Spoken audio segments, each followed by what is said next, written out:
Assalamu alaikum students, welcome to my lecture. Welcome to my YouTube channel. It's me engineer अंग्रेज खान. आज का lecture हमारा है work के बारे में. वर्क क्या है? वर्क हमारे पास क्या है कि when a force acts on a body, क्या अगर आपके पास कोई भी बॉडी हो, कोई ब्लॉक है, कोई बॉक्स है, कोई टेबल है, इस पे आपने क्या अप्लाई किया? आपने इस पे फोर्स अप्लाई. यहाँ पर एक बंदा खड़ा है, इसने इस ब्लॉक पे फोर्स अप्लाई किया. जब एक टेबल पे आप फोर्स अप्लाई करते हो तो वो पुश हो जाता है, वो आगे जाके बढ़ता है. आगे बढ़ने मतलब वो फासला तय करता है.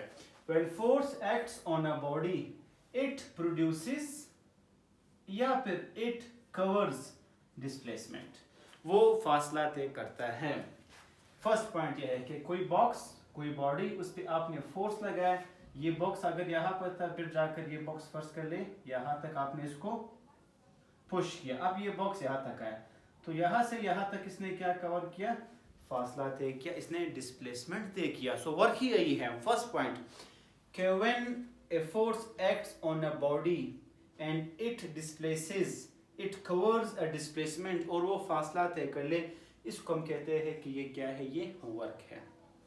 सेकंड पॉइंट हमारे पास क्या है कि in the direction of force, आप जिस डायरेक्शन में फोर्स लगा रहे हो उसी डायरेक्शन में ही डिस्प्लेसमेंट होगी. तो जो डायरेक्शन होगा फोर्स का, डिस्प्लेसमेंट, फासला उसी डायरेक्शन में ही आप तय करेंगे.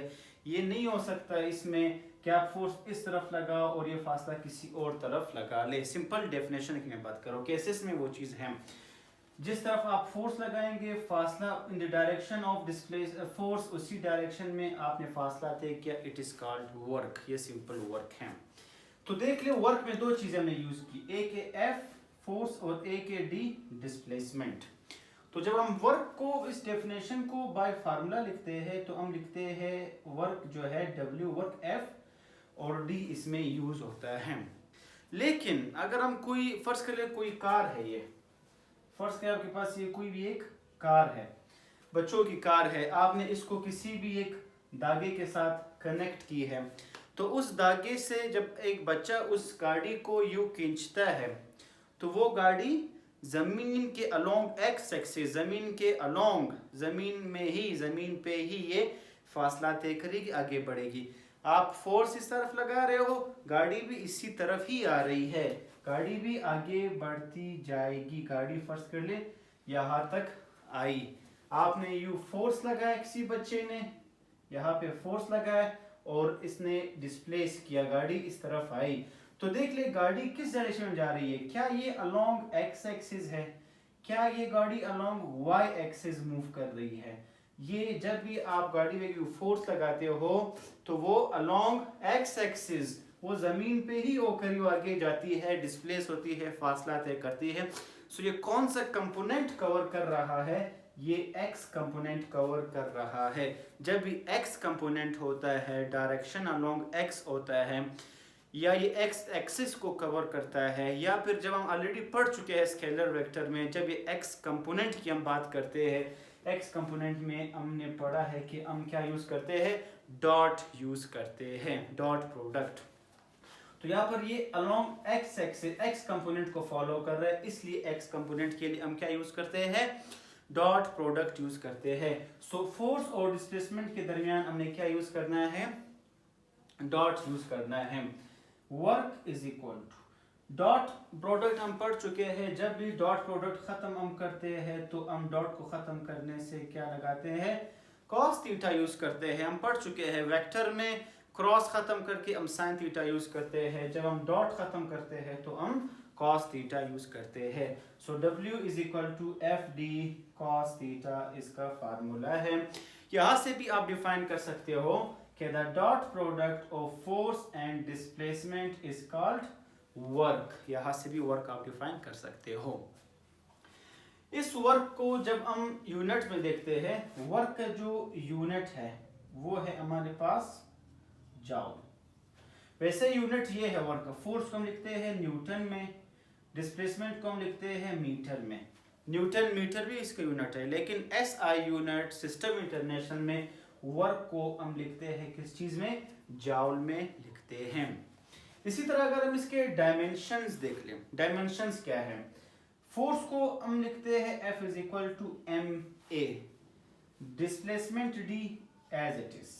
अब इसको हम बाय यूनिट्स जब देखते हैं, m मास है, मास को हम लिखते हैं kg में, एक्सेलरेशन को हम लिखते हैं मीटर पर सेकंड स्क्वायर में, डिस्प्लेसमेंट को भी हम लिखते हैं मीटर में लिखते हैं।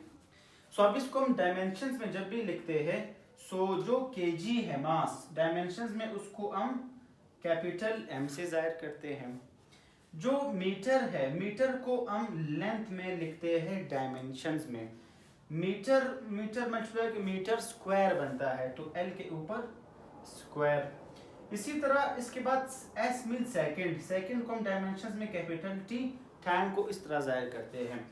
सेकंड स्क्वायर है, स्क्वायर मीन्स पावर 2, पावर 2 जब डिवाइड से ऊपर जाता है तो इसको हम -2 लिखते हैं।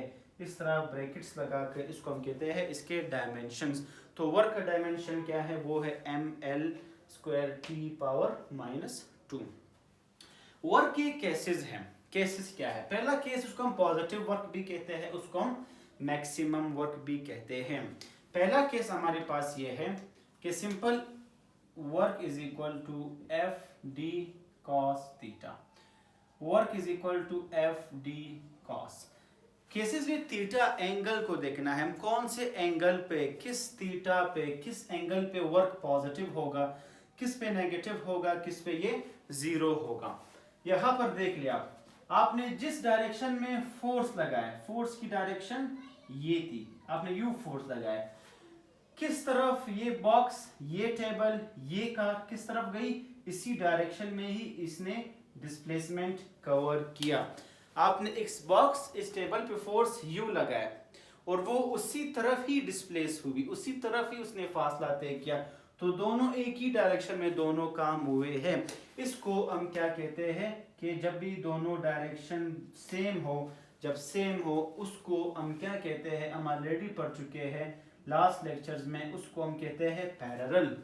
जब भी डायरेक्शन सेम हो उसको हम पैरेलल भी कहते हैं, और जब भी पैरेलल हो उसको जब भी हम एंगल में लिखते हैं, एंगल हम क्या लेते हैं, जीरो लेते हैं। सो यहाँ पर पॉजिटिव वर्क में थीटा हमारे पास क्या है, 0 डिग्री, एफ डी। कॉस 0 किस चीज के इक्वल है, ये ऑलरेडी हम कोसाइन, साइन वेव में इनकी वैल्यूज पढ़ चुके हैं कि किस तरह से अपनी जुबानी याद रखनी है प्रीवियस लेक्चर्स में। cos 0 होता है 1 के इक्वल, एफ डी जब 1 से मल्टीप्लाई होगा तो वही एफ डी ही आता है। इसको हम कहते हैं पॉजिटिव वर्क या फिर मैक्सिमम वर्क। क्यों? क्योंकि इसका जो आंसर है वो आंसर हमें एज इट इज पॉजिटिव में ही मिलता है, इसको हम कहते हैं पॉजिटिव वर्क। सिर्फ फर्क ये है कि हम प्लस ना भी लेके फर्क नहीं पड़ता। इसके बाद है नेगेटिव वर्क, जिसको नेगेटिव मैक्सिमम भी कहा जाता है।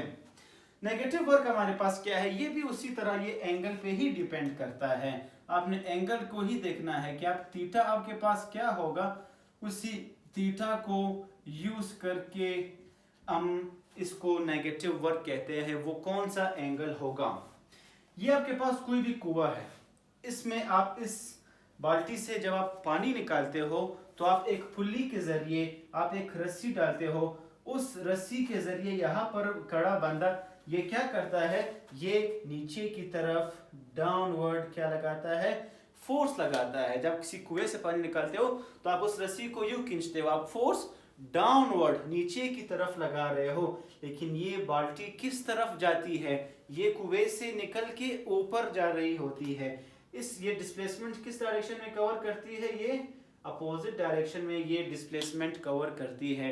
फोर्स डाउनवर्ड है नीचे की तरफ, लेकिन ये बाल्टी ऊपर की तरफ जा रही है, दोनों अपोजिट डायरेक्शन में हैं। मींस दोबारा देख ले, फोर्स डाउनवर्ड है और ये डिस्प्लेसमेंट कवर कर रही है ऊपर की तरफ। सो ये डिस्प्लेसमेंट ऊपर की तरफ है।